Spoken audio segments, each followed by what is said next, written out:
Only one place to start this morning, and that is Japan's decision to curb exports of semiconductor-related materials to South Korea.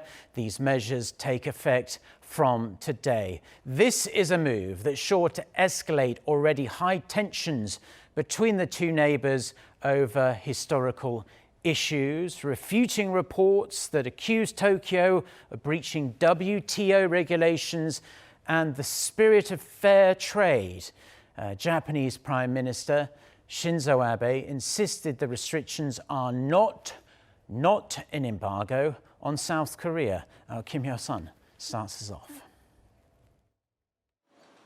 Japan's export restrictions on semiconductor and display materials to South Korea begin Thursday amid the continued diplomatic row over Tokyo's use of Koreans for forced labor during World War II.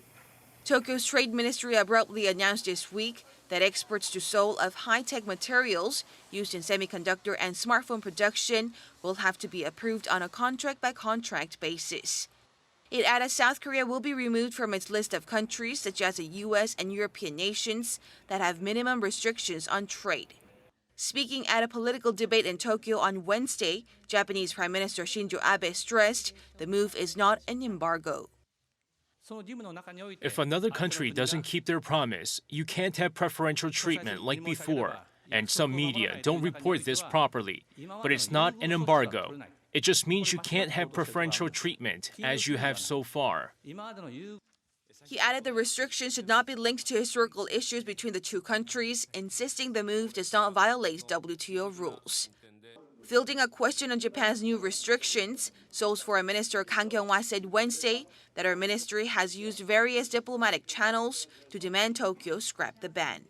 Calling it an unreasonable retaliatory measure, Kang said it will hurt bilateral economic ties and global trade, vowing to work with other countries who could also be affected. South Korea's stance is drawing support from places you might not expect. Japan's Asahi Shimbun published an editorial on Wednesday urging Tokyo to withdraw such measures that go against the principle of free trade. It also noted how such a move is in stark contrast with the declaration Japan made as the host of last week's G20 summit in Osaka, during which it stressed trade shall be free, fair, and non-discriminatory. The Tokyo Shimbun also criticized the Japanese government for its not-so-wise decision to escalate tensions through trade restrictions.